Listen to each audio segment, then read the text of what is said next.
انسان کو اللہ تبارک و تعالیٰ نے جو خصوصیات عطا کی ہیں اس میں خاص طور پر زبان اور بیان کی خصوصیت بہت اہم ہے۔ شیخ سعدی رحمۃ اللہ تعالیٰ علیہ فرماتے ہیں تا مرد سخن نہ گفتہ باشد عیب و ہنرش نہ ہفتہ باشد۔ جب تک آدمی بات نہیں کرتا اس کی اچھائی بھی چھپی رہتی ہے، برائی بھی چھپی رہتی ہے۔ انسان اپنے کلام سے، اپنی بات سے سمجھ میں آ جاتا ہے کہ کس کیٹیگری کا ہے، کس لیول کا ہے۔ اس کی گفتگو کے آداب اس کی حقیقت بتاتے ہیں، بلکہ یہاں تک کہ اس کے نسب کا بھی پتہ لگا لیا جاتا ہے اور اس کی تربیت کا بھی اندازہ ہو جاتا ہے۔ حضرت لقمان حکیم سے پوچھا گیا نیکی کس کا نام ہے، تو آپ نے فرمایا دو چیزیں اور بہت چھوٹی ہیں۔ نیکی دو چیزیں ہیں جو بہت چھوٹی ہیں۔ کہا کیا ہے؟ کہا کہ ملاقات میں لوگ اپنے بھائیوں سے مسکرانا اور نرم گفتگو کرنا۔ ساری نیکیوں کی جڑ ہے یہ، نرم گفتگو کرنا اور لوگوں سے خندہ پیشانی کے ساتھ مسکرا کر ملاقات کرنا۔ لیکن میرے عزیزو، یہ دو چیزیں بناوٹی تو بہت سارے لوگوں کے ساتھ آ سکتی ہیں، اخلاق تصنع جس کو کہتے ہیں، تکلف کے ساتھ بہت سارے لوگوں کے ساتھ آ سکتی ہیں، لیکن حقیقت میں جس انسان کی طبیعت میں یہ دو چیزیں ہونی چاہیے وہ کب سمجھ میں آتی ہیں؟ اس وقت مولا علی کرم اللہ وجہہ الکریم نے فرمایا کسی انسان کو اس کی حقیقت دیکھنا ہو تو غصے کے عالم میں اسے دیکھو، وہ اپنے آپے سے باہر ہوتا ہے یا اپنے مزاج کے خلاف کس طرح بات کو سن کر کے تحمل رکھتا ہے۔ سب سے بڑا پہلوان وہ ہے جس نے اپنے غصے کو کنٹرول کیا اور اپنی زبان پر قابو پا لیا، ورنہ یہ وہ لمحہ ہے جب انسان پھٹ پڑتا ہے، جو دل کے اندر ہے سب کہہ جاتا ہے۔ آپ کو میں بتاؤں، نبی کریم صلی اللہ تعالیٰ علیہ وسلم کے عظیم اخلاق کریمہ، بخاری شریف کی حدیث ہے، حضور مسجد نبوی میں تشریف فرما ہے۔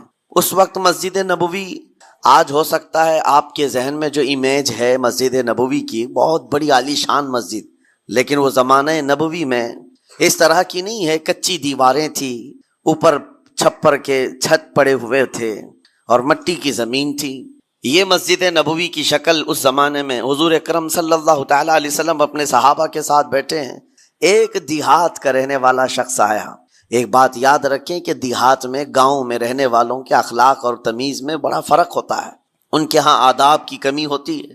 وہ شخص آیا اور مسجد نبوی میں آ کر حضور صلی اللہ علیہ وسلم سے کچھ بات چیت کیا اور تھوڑی دیر کے بعد مسجد میں ہی کھڑے ہو کر پیشاب کرنا شروع کیا۔ بخاری شریف میں یہ حدیث موجود ہے، جب مسجد نبوی میں کھڑے ہو کر پیشاب کرے تو صحابہ اکرام سب دیکھ کر کے دوڑانے لگ گئے، خذوہ خذوہ، پکڑو اس کو، پکڑو اس کو، اور صحابہ دوڑاتے تھے، وہ پیشاب کرتے ہوئے بھاگتا تھا پوری مسجد میں۔ نبی پاک صلی اللہ تعالیٰ علیہ وسلم نے فرمایا دعوہ، چھوڑ دو اس کو، کر لینے دو، پیشاب کر رہا ہے مسجد میں، چھوڑ دو اس کو۔ جب وہ صحابہ اکرام حضور کا حکم سنتے ہیں سب پیچھے ہٹ گئے۔ تھوڑی دیر کے بعد نبی کریم صلی اللہ تعالیٰ علیہ وسلم نے صحابہ سے فرمایا پانی کے ڈول بھر کر کے لائے جائیں۔ صحابہ سے ہی منگوایا، پانی کے ڈول بھر کر کے لائے گئے اور مسجد نبوی کے میدان میں فرش پر بہایا گیا اور صاف کیا گیا۔ اب وہ شخص نہایت ہی ڈرا سہما کھڑا تھا، میرے ساتھ کیا ہوگا پتہ نہیں، میں نے پیشاب کیا، اب مجھے یہ لوگ قتل کر ڈالیں۔ نبی کریم صلی اللہ تعالیٰ علیہ وسلم نے قریب بلایا اور فرمایا، نہایت نرم گفتگو کے ساتھ حضور فرماتے ہیں یہ اللہ کا گھر ہے، یہاں پیشاب نہیں پیشانیاں رکھی جاتی ہیں۔ بس یہ جملہ ہے، بخاری شریف میں موجود ہے، یہاں عبادت کی جاتی ہے۔ اتنا کہہ کر رخصت ہو گئے، رخصت کر دیا۔ وہ دیہات سے آیا ہوا جو نوجوان تھا یا شخص تھا، باہر نکلتے ہی وہ کلمہ طیبہ پڑھ کر حضور کی غلامی میں شامل ہوا۔ میں نے وہ بلند عالی اخلاق نہیں دیکھے۔ نبی کریم صلی اللہ علیہ وسلم کے بارے میں قرآن کہتا ہے فَبِمَا رَحْمَةٍ مِّنَ اللَّهِ لِنْتَ لَهُمْ، اللہ کی رحمت سے آپ لوگوں کے لیے نرم ہیں، اس لیے لوگ آپ کے ارد گرد لگے ہوئے رہتے ہیں۔ وَلَوْ كُنْتَ فَظًّا غَلِيظَ الْقَلْبِ لَانفَضُّوا مِنْ حَوْلِكَ، اے رسول اگر آپ سخت دل ہو جائیں تو پھر یہ سب چھٹ جائیں گے، آپ سے دور ہو جائیں گے۔ اس رسول کے لیے جب کہا گیا ہے کہ اگر آپ سخت ہو جائیں تو لوگ چھوڑ کر کے دور ہو جائیں گے، تو ہمارے اور آپ کے لیے کس قدر لہجے کی پابندی ضروری ہے۔ ہاں عزیزان گرام وقار، اپنی گفتگو، اپنے کلام، اپنی بات چیت سے آپ اپنے سلیقے بتاتے ہیں۔ گالی گلوچ کرتے ہوئے جن کی صبح شامیں ہوتی ہیں ان کو دیکھ کر کے ہی پہچان میں آ جاتا ہے کس گھر سے یہ تعلق رکھتا ہے، کہاں ان کی تربیت ہوئی ہے، کس طرح ان کے آداب سکھائے گئے۔ اسی لیے میرے عزیزوں، بچوں کو آوارہ بھی نہ چھوڑ دینا کہ وہ اپنی زبان گلی کوچوں سے سیکھ کر کے جائیں. کل کو ہوگا یہ کہ اس کی زبان کی وجہ سے لوگ تمہیں تان و تشنی کریں گے، اس کا باپ ایسا ہوگا اس لیے بچہ ایسا ہے، اس کی ماں اس طرح ہوگی اس لیے اس کی گفتگو ایسی ہے. کیونکہ موسٹلی زیادہ طور پر بچے اپنے ماں باپ کے اخلاق کو نقل کرتے ہیں، ٹرانسفر ہوتی چلی جاتی ہیں. ایک بار حضور اکرم صلی اللہ تعالی علیہ وسلم مسجد نبوی سے باہر نکل کر جا رہے ہیں. توجہ میرے عزیزو، اخلاق کہاں دکھانے چاہیے اور ہماری بات چیت کے انداز ہمیں کہاں ہونا چاہیے میں آپ کو بتاؤں. حضور تشریف لے کر جا رہے ہیں، صحابہ اکرام کھڑے تھے حضور کے اطراف. مدینہ طیبہ کی ایک بوڑھی خاتون جس کا ذہنی توازن کھویا ہوا ہے، یعنی وہ دماغی طور پر ڈسیبل ہے، اور وہ آئی جا رہی تھی. لوگ جب بھی اس کو دیکھتے راستہ کاٹ لیتے، وہ جس کو بھی پکڑتی تھی سنانا شروع کرتی تھی، جو منہ میں آئے بکنے لگ جائے، اور لوگوں کو تنگی محسوس ہونے لگتی. صحابہ نے دیکھا کہ یہ عورت آ رہی ہے، حضور کی طرف آ رہی ہے. سب نے حضور صلی اللہ علیہ وسلم کو گھیر لیا، اس کا راستہ روکنے کے لیے. اب آئے گی اور نبی کریم صلی اللہ علیہ وسلم کے پاس اگر زبان درازی کرنے لگ جائے، پاگل عورت ہے، اور بک بک کرنے لگ جائے، حضور پاک صلی اللہ علیہ وسلم کے ادب میں کہیں کمی نہ آ جائے. صحابہ کا یہ ہمیشہ اہتمام رہتا. حضور اکرم صلی اللہ علیہ وسلم نے دیکھا تو صحابہ سے کہا ہٹ جاؤ، اس کو آنے دو، ہٹ جاؤ، اس کا راستہ چھوڑ دو. صحابہ نے کہا یا رسول اللہ صلی اللہ علیہ وسلم، اس کا ذہنی توازن ٹھیک نہیں ہے، دماغی طور پر وہ عورت ٹھیک نہیں ہے. وہ آئے گی اور لمبی باتیں کرتی ہے، لا یعنی باتیں کرتی ہے، کہیں آپ کی شان پاک میں کوئی گستاخی نہ ہو جائے. صحابہ روک رہے تھے. حضور پاک صلی اللہ علیہ وسلم نے سختی سے فرمایا، ارشاد فرمایا ہٹ جاؤ، اس کا راستہ چھوڑ دو. مجھے پتا ہے پورے مدینے میں اس کی کوئی نہیں سنتا، میں بھی نہ سنوں تو وہ کس کو سنائے گی، اگر میں بھی نہ سنوں تو وہ کس کو سنائے گی. یہ میرے مصطفیٰ کریم صلی اللہ تعالی علیہ وسلم کے دربار عالی جاہ کی وہ بلند اخلاق کریمانہ کی ایک مثال ہے، جس کو خود میرے آقا نے فرمایا بعثت لأتمم مکارم الاخلاق. عزیزان اکرام وقار، لوگوں کے آج حالات ایسے ہیں کہ اچھے لوگوں کے ساتھ اخلاق الگ دکھائے جاتے ہیں، چھوٹے لوگوں کے ساتھ اخلاق الگ دکھائے جاتے ہیں. سٹیٹس کا آدمی ہو تو اس کے ساتھ ملنے کے طریقے الگ ہیں، اور غریب کوئی آ جائے، فقیر کوئی آ جائے تو اس سے ملنے کا انداز الگ ہو جائے. یہ نہ ہو، یہ ہم سب کے لیے نصیحت ہے. اسی ممبئی کی سرزمین پر میں آپ کو بتاؤں، ایک ماہم شریف میں بزرگ حاجی صاحب ہوا کرتے تھے، آج سے تقریباً 10-12 سال پہلے کی. وہ کئی لوگوں سے ایک سوال کرتے تھے پکڑ پکڑ کر کے کہ میرا ایک سوال ہے، آپ جواب دیں گے، میرا ایک سوال ہے. کئی علماء سے انہوں نے پوچھا، مجھ سے بھی انہوں نے، جب میں نیا تھا مصر سے پڑھ کر کے آیا تھا، میرے پاس آ کر کہا کافی سالوں سے میرے ذہن میں ایک سوال ہوتا ہے، میں آپ سے بھی پوچھنا چاہتا ہوں. کہا بتائیے کیا ہے. کہا میں حضور سرکار مجاہد ملت رحمت اللہ علیہ کا مرید ہوں. علامہ حبیب الرحمان مجاہد ملت، رئیس اعظم اڑیسہ، جن کے خدمات جلیلہ آج ہو سکتا ہے نئی جنریشن کو نہ معلوم ہو، ان کا لقب ہے مجاہد ملت، جنہوں نے سنیت کی بقا کے لیے اپنا تن من دھن سب قربان کیا تھا.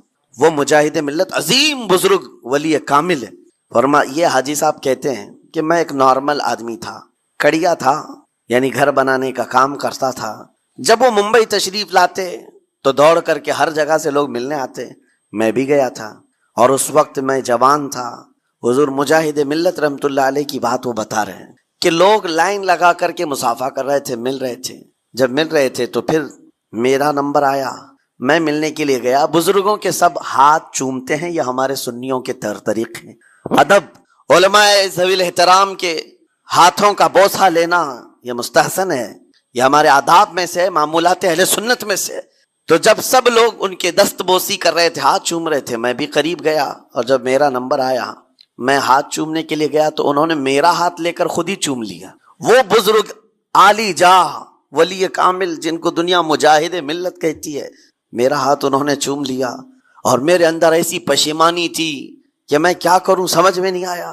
میں ایک معمولی سا کڑیا، اور کہاں ان کا مقام، کہاں میرا. تو اس کے بعد وہ اس بے چینی میں رہتے تھے کہ ایسا کیوں کیا، ایسا کیوں کیا، کیونکہ پوچھنے کا موقع ہی نہیں ملا. ایک بزرگ تھے، انہی کے خلیفہ تھے حضور مجاہد ملت کے، انہوں نے اس کا جواب دیا. میرے عزیزو کیا بہترین جواب تھا. حضرت مجاہد ملت رحمت اللہ تعالی علیہ یہ چاہتے تھے کہ ہزاروں لوگ ہماری تعظیم کرتے ہیں تو کہیں ہمارے دماغ میں بادشاہت کا خیال نہ آئے، ہم غریب اور فقیر کا ہاتھ چوم کر اپنے نفس کی مخالفت بھی کرتے ہیں۔ اخلاق کریمانہ دکھانے کے لیے اسٹیٹس والوں کے ساتھ ہی نہیں، غربا فقراء کے ساتھ بھی وہ اخلاق ہوں۔ نبی کریم صلی اللہ تعالی علیہ وسلم کے وہ آداب آج اگر آپ اپنا لیں، بہت ساری کڑوی چیزیں ویسی ختم ہو جائیں۔ آج ممبئی کی سرزمین پر سب سے بڑا یہ چیلنج ہے بات کرنے میں، نوجوانوں کے تو آج پارے چڑھے ہوئے ہوتے ہیں، ان سے کوئی بھی بات کر لے، جس تیور میں یہ بات کرتے ہیں ایسا لگتا ہے کہ ابھی لڑائی ہو جائے گی، ابھی جھگڑا ہو جائے گا۔ اس کی عادت سی بن گئی ہے۔ آپ کو پتا ہے فرمایا گیا، عربی کا قول ہے جراحت السنان لها التیام ولا یلتام ما جرح اللسان، تلوار سے چاقو سے دیا ہوا زخم سوکھ سکتا ہے، زبان سے دیا ہوا زخم کبھی نہیں سوکھتا، زبان سے دیا ہوا زخم نہیں سوکھتا۔ بولنے سے پہلے 1000 بار اس بات کو خیال ہونا چاہیے کہ میں جس کو بول رہا ہوں کہیں اس کا دل چھلنی تو نہیں ہو جائے۔ میری زبان یہ ہوتی 50 گرام کی چھوٹی زبان ہے، لیکن بڑے بڑے لوگوں کے کلیجے چیر کر رکھتی ہے، بڑے بڑے لوگوں کے دلوں میں سوراخ کر کے رکھتی ہے، زخمی کر کے رکھتی ہے اس کا استعمال۔ اسی لیے روایت میں ملتا ہے کہ جب انسان صبح کرتا ہے تو سارے اعضاء، ہاتھ پیر آنکھ کان ناک، سارے اعضاء سب سے پہلے زبان سے یہ عرض کرتے ہیں، اس کی پناہ مانگتے ہیں، کہتے ہیں آج تو صحیح سلامت رہے گی تو ہم سب صحیح سلامت رہیں گے، اور اگر تو پھسل گئی تو عذاب ہم پر بھی ہوگا۔ زبان بولتی ہے، مار کسی اور کو پڑتی ہے، کوئی زبان کو مارتا نہیں ہے، گالی زبان دیتی ہے لیکن مار کبھی پیٹھ پہ پڑتی ہے، سر پہ پڑتی ہے، ہر جگہ پڑتی ہے۔ تو یہ زبان نبی کریم صلی اللہ تعالی علیہ وسلم نے ارشاد فرمایا، من یضمن لی ما بین لحیتیہ وما بین، حضور پاک صلی اللہ تعالی علیہ وسلم فرماتے ہیں جس نے 2 چیزوں کی ضمانت مجھے دے دی، حفاظت کی، میں اسے اضمن لہ الجنہ، میں اس کو جنت میں لے جانے کی ضمانت دیتا ہوں۔ 2 چیزیں کیا ہیں؟ حضور فرماتے ہیں ایک 2 جبڑوں کے بیچ میں جو موجود زبان ہے اس کی حفاظت کر لے، اور 2 رانوں کے بیچ میں جو شرمگاہ ہے اس کی حفاظت کر لے۔ یہ 2 چیزیں جس نے بچا لیا میں اس کو جنت میں لے جانے کی ذمہ داری دیتا ہوں، ضمانت دیتا ہوں۔ اس کا کتنا بڑا کردار ہے، یہ زبان کا کتنا بڑا کردار ہے۔ اور حضور نے ایک بار پکڑ کر کے فرمایا تھا، زبان کو پکڑ کر کے کہا تھا یہ وہ زبان ہے جو انسان کو جنت میں بھی لے جاتی ہے اور دوزخ میں بھی لے جاتی ہے۔ کلمہ کس سے پڑھتے ہیں آپ؟ لا الہ الا اللہ، زبان ہی سے تو پڑھتے ہیں، اسی کلمے نے آپ کو جنت تک پہنچایا۔ اور کافر جو کفر کرتا ہے وہ بھی زبان سے ہی کرتا ہے، اور زبان اسے ہمیشہ کی دوزخ میں لے جاتی ہے۔ اس زبان کو چلانے سے پہلے 1000 بار سوچ لیں کہ آج لہجوں کی سختیاں بڑھتی چلی گئیں۔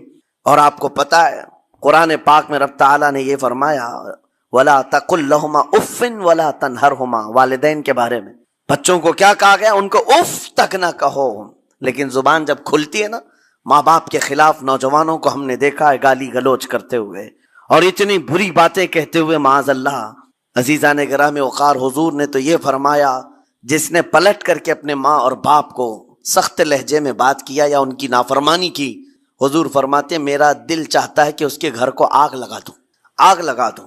اس لیے اس بات کو ہمیشہ یاد رکھیں، تمہارے لہجے کی سختیاں کسی کو زخمی کر دیں تو آخرت خراب ہو جائے گی، آخرت خراب ہو جائے گی۔ حضرت علقمہ رضی اللہ تعالیٰ عنہ حضور کے صحابی ہیں، حضور صلی اللہ علیہ وسلم کے صحابی ہیں، آخری وقت آ گیا تھا لیکن زبان نہیں کھلتی تھی۔ حضور پاک صلی اللہ علیہ وسلم کے پاس سفارش لائی گئی کہ آپ کے وہ ساتھی ہیں انتقال کر رہے ہیں لیکن زبان پر کلمہ بھی نہیں آتا۔ حضور تشریف لائے، دیکھا، پوچھا گھر میں ان کے کون کون ہے؟ کہا بیوی ہے اور ماں ہے۔ ماں کو بلایا اور کہا علقمہ کے بارے میں کیا کہتی ہو، کیسا تھا؟ کہا بہت اچھا، پرہیزگار، عبادت گزار، ساری نیکوکاریاں اس کے اندر ہیں۔ تو پھر حضور نے پوچھا اچھا یہ بہت نیک تھا، تم بھی اس سے راضی ہو کہ نہیں ہو؟ ماں نے کہا میں نہیں راضی ہوں، میں راضی نہیں ہوں۔ کہا کیوں، وجہ کیا ہے؟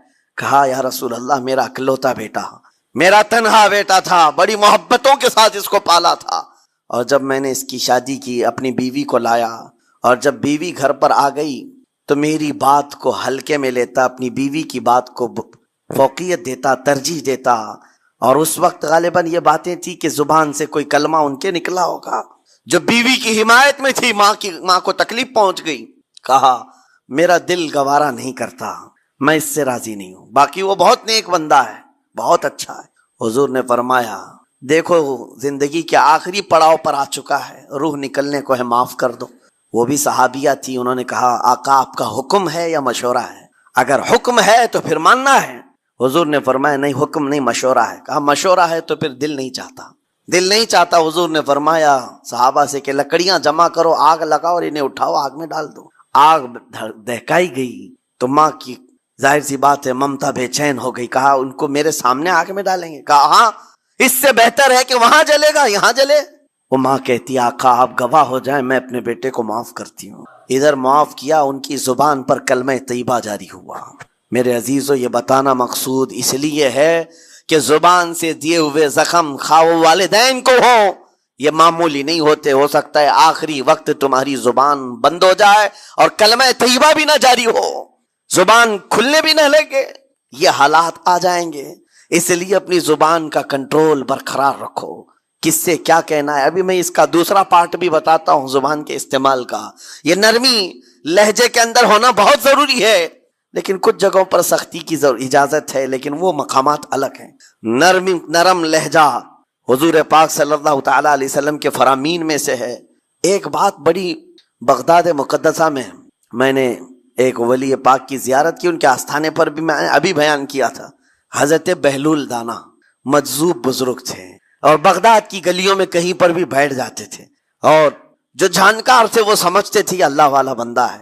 مجذوب کس کو کہتے ہیں؟ جس کی یاد الہی میں عقل فنا ہو گئی، ختم ہو گئی، اللہ کے ذکر میں اور اللہ کی یاد میں اپنے آپ کو فنا کر دیا ہے، اس کے اوپر شریعت کا قلم نہیں۔ ظاہر سی بات ہے شریعت کے سارے احکام اس پر ہیں جس کی عقل سلامت ہے، عاقل ہو بالغ ہو تو نماز فرض ہے نا، عقل ہی نہیں ہے تو وہ مجذوب ان اولیاء کو کہتے ہیں۔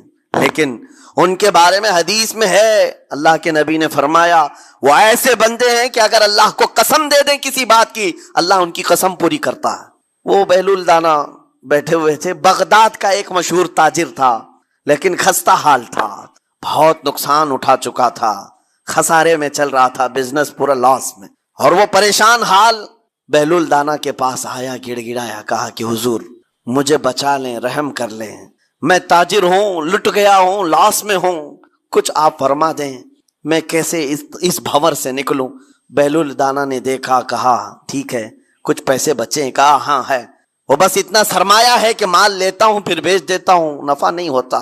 بہلول دانا نے کہا ایک کام کر، کالا کپڑا جتنا ملتا ہے سب خرید لے، پورے شہر سے کالا کپڑا جہاں جہاں مل جائے سب لے کر اسٹاک کر لے۔ کہا جی حضور آپ نے جیسا فرمایا۔ گیا، جتنا سرمایہ تھا سب لگا دیا، کالا کپڑا خرید کر ایک جگہ اسٹاک کر دیا۔ اللہ والے کا حکم تھا، لیکن ہوا یہ کہ بغداد کا معمول تھا، 8 دن گزرے نہیں تھے کہ وہاں وقت کے حاکم کا انتقال ہوا، اور جب حاکم کا انتقال ہوتا تو شہر کے جتنے بڑے لوگ ہوتے، رئیس لوگ، وہ اس کے سوگ میں اس کے غم میں کالا کپڑا پہنتے تھے، اور کالا کپڑا سوائے اس تاجر کے کسی کے پاس نہیں تھا، اور سارے بڑے لوگ پیسوں سے اس کے پاس کالا کپڑا خریدنے آئے۔ یہ منہ بولے قیمت پر، جیسے تیسے جتنی قیمت پر بولے سب خرید کر لے جاتے، اور پل بھر میں ایک دن کے اندر وہ بہت بڑا کروڑ پتی بن گئے، بہت مال آ گیا۔ یہ بات یاد رکھیں، اللہ مال دیتا ہے اس کے بعد پھر آزمائش بھی ہوتی ہے۔ مال اتنا آ گیا، اب لے کر کے مستیاں تھیں، چند دن گزرے، ظاہر سی بات ہے مال کو بڑھانے کی تمنا ہر ایک کی ہوتی ہے، کوئی یہاں پر اینڈ کرنے والا نہیں ہے دنیا میں، چاہے اس کا بزنس اربوں پر بھی پہنچ جائے اسے آگے پہنچنا ہے۔ چند دن گزرے تھے، 8-10 دن، پھر آیا حضرت بہلول دانا کو ڈھونڈتے ہوئے، ایک جگہ میدان میں یہ مجذوب بزرگ بیٹھے مل گئے، آیا اور کہا او دیوانے بتا اب کیا خریدوں، پیسہ بہت ہے ابھی میرے پاس، بتا دیوانے اب کیا خریدوں۔ انہوں نے دیکھا، کہا کہ لہجہ تو بدلا ہوا ہے، پیسہ بہت زیادہ تھا، کہا کہ ٹھیک ہے کوئی بات نہیں، اللہ والوں کو ان سب چیزوں سے کوئی لینا دینا نہیں۔ آپ نے کہا مال جتنا ہے تیرے پاس سب لے کر کے خربوز خرید لے، تربوز خرید لے، جس کو کلنگڑ کہتے ہیں، تربوز پورے خرید لے۔ اس نے کروڑوں کی جائیداد پورے تربوزوں میں لگا تھی، سب تربوز خرید کر سٹاک کر دیا ایک جگہ، اور اس کے گمان میں یہی تھا کہ چند دن گزریں گے کوئی ایسا ہی حادثہ ہوگا جب تربوز منہ مانگی قیمت پہ لوگ خریدیں گے اور میں بیچوں گا۔ پورا مال تربوز میں لگایا، 2 دن 4 دن 6 دن 8 دن گزرے، کوئی حادثہ نہیں، ادھر تو تربوز سڑنے لگ گئے، وہ تو زیادہ دن اسٹاک نہیں کیے جا سکتے. سڑن شروع ہو گئی. پھر تھوڑے دنوں کے بعد پورے کے پورے سڑ گئے. کروڑوں کا مال تربوز میں سڑ کے چلا گیا. وہ کچھ بھی نہیں سکا, کچھ نہیں کر سکا. واپس چیختا چلاتا اسی حالت میں آیا. پہلے سے بھی زیادہ بدتر حالت میں آ گیا ہوں. دوڑتے ہوئے آیا, حضرت بہلول دانا کو ڈھونڈتے ہوئے. کہاں ہیں وہ؟ اسی جگہ بیٹھے ہوئے مٹی میں بیٹھے رہتے تھے.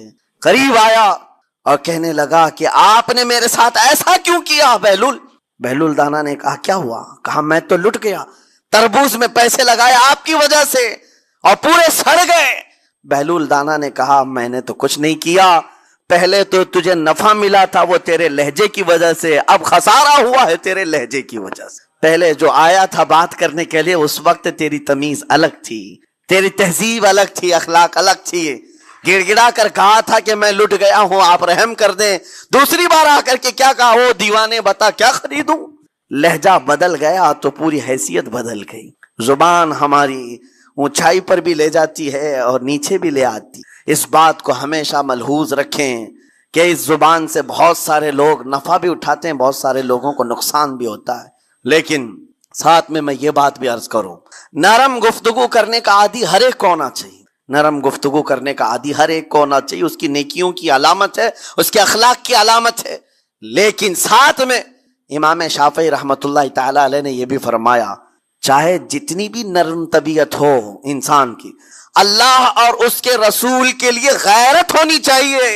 اللہ اس کے رسول کے خلاف بات سنے تو پھر نرم لہجے کا استعمال نہ کرے, پھر وہ بزدلی کہلائے گی, وہ بزدلی کہلائے گی. آج میں ایک بات یہ بھی بتا دوں, بہت سارے لوگ یہ سمجھتے بھی ہیں. ابھی چند دن قبل میں ماررہ مطہرہ میں بیان کیا اخلاق کے اولیاء اکرام کے مذہب و مسلک پر, اور پچھلے 15 سالوں سے میں نے بہت سارے خطابات کیے ہیں اخلاق پر, معاشرے کی برائیوں پر. لیکن ابھی چونکہ چند دنوں میں جلسے پروگرام بہت سارے ہو گئے اور عظمت ناموس رسالت پر زیادہ گفتگو ہونے لگی, تو لوگوں میں ایک امیج الگ بیٹھی ہوئی ہے. اور ابھی ہم نے اخلاق حسنہ پر گفتگو کیا کی. 8 دن پہلے ایک بزرگ نے مجھ سے پوچھا ایسی بھی تقریر کرتے ہیں آپ ایسی بھی تقریر کرتے ہیں, یعنی نرم گفتگو بھی کرتے ہیں؟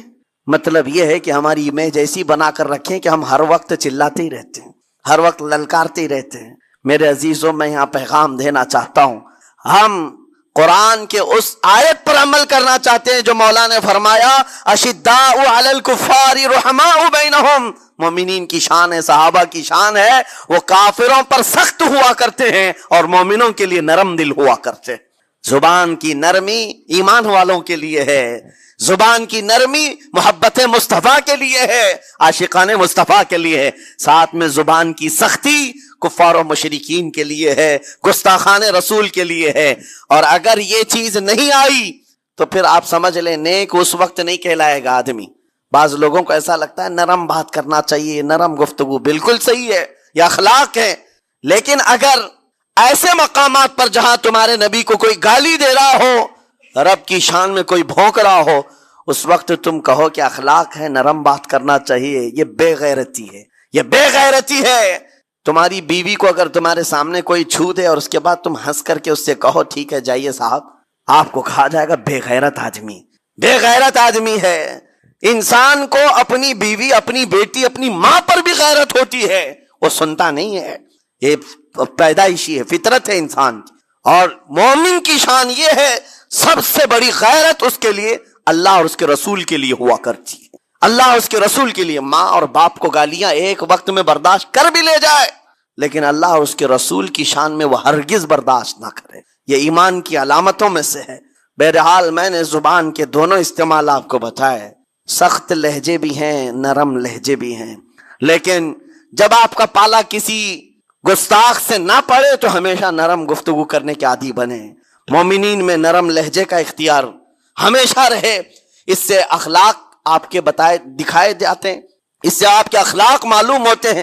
ساتھ ہی معاشرے میں نرمی اور محبت کا ماحول بھی قائم ہوتا ہے. ڈانٹنے کے طریقے بھی میں آپ کو بتاؤں. میرے استاد, میرے والد گرامی فرمایا کرتے تھے, حضور حافظ ملت رحمت اللہ علیہ جو الجامعۃ الاشرفیہ مبارک پور کے بانی ہیں اور بڑے محدث جنہوں نے ایک نہیں ہزاروں عالم پیدا کیے, اس ہندوستان کی بات کر رہا ہوں. حافظ ملت رحمت اللہ علیہ پوری بخاری شریف پڑھاتے تھے, تقریباً 40 سال تک انہوں نے پڑھایا بخاری شریف. میرے والد ان کے شاگرد ہیں. فرماتے ہیں جب وہ بہت زیادہ ناراض ہو جاتے کسی سے، ڈانٹنا ہوتا، ہر استاد بچے کو ڈانٹتا ہے، کبھی کچھ بچہ نافرمانی کر جائے یا مزاج کے خلاف بات کرے تو استاد ڈانٹتا ہے. تو حافظ ملت رحمت اللہ علیہ اگر کسی شاگرد کو ڈانٹتے بھی غصے میں تو کہتے ہیں اے جنتی کیا کر رہا ہے. کہتے ہیں اگر یہ جملہ قبول بھی ہو جائے تو بچہ جنتی ہو جائے. لہجے کی یہ استعمالات اولیاء سے سیکھو میرے عزیزو. غصے پر کنٹرول اس وقت تمہارے اخلاق معلوم ہوتے ہیں جب تمہارا غصہ عروج پر ہوتا ہے. اس وقت تمہاری حقیقت لوگوں کے سامنے آتی ہے. وہ اپنے شاگردوں کو ڈانٹتے بھی تو جنتی کہہ کر ڈانٹتے ہیں. یعنی کوئی گالی نہیں ہے، کوئی برے کلمے نہیں ہیں، بلکہ ایسا جملہ ہے کہ اگر قبول بھی ہو گیا استاد کی زبان سے اس کی تو زندگی وصول ہو گئی، اس کا بیڑا پار ہو گیا. ہمارے درمیان ماں باپ کو بھی یہ چاہیے کہ بچوں کو کس طرح کے اخلاق آپ دے رہے ہیں. گفتگو کرنے کے متعلق قرآن میں اللہ تعالیٰ نے آداب بتائے ہیں. جب آپ گھروں کے اندر موجود ہوں تو بچوں کے سامنے کس طرح کی گفتگو کیا کریں گے، کیسی بات کریں گے. شوہر اور بیوی جس طرح کی باتیں کر رہے ہیں بچے کے دماغ میں وہ پورا کا پورا چھپتا ہے، ٹرانسفر ہوتا ہے. اسی لیے کہا گیا ایڈلٹ گفتگو کبھی بھی بچوں کے درمیان نہیں کی جائے گی. جو میچورٹی میں نہیں ہے ان بچوں کے سامنے ماں اور باپ بیٹھ کر کے کلام بھی نہ کریں، بات نہ کریں. معاشرہ تو آج ایسا ہے سب پوری فیملی لے کر کے بیٹھے ہوئے ہیں، اور حد تو یہ ہے کہ گندی فلمیں سامنے لگی ہوئی رہتی ہیں. وہ کیسے بچا پاؤ گے؟ 4 سال 5 سال کے بچے کے اندر بھی وہ گفتگو، وہ مکالمات، ایک دوسرے سے بات کرنے کی تمیزیں، وہ سب وہاں سے سیکھتا آ رہا ہے. گھروں کے اندر ماحول کو تبدیل کرنے کے لیے آپ کی اپنی زبان پر کنٹرول اور اپنے بچوں کی تربیت اور ان کی زبان پر کنٹرول بہت ضروری ہے. پھر دیکھنا آپ یہ معاشرہ پیدا کر کے کل کو آپ کا بچہ نکلے گا، اس کی تمیز، اس کے اخلاق پر ہر کوئی اش اش کرے گا.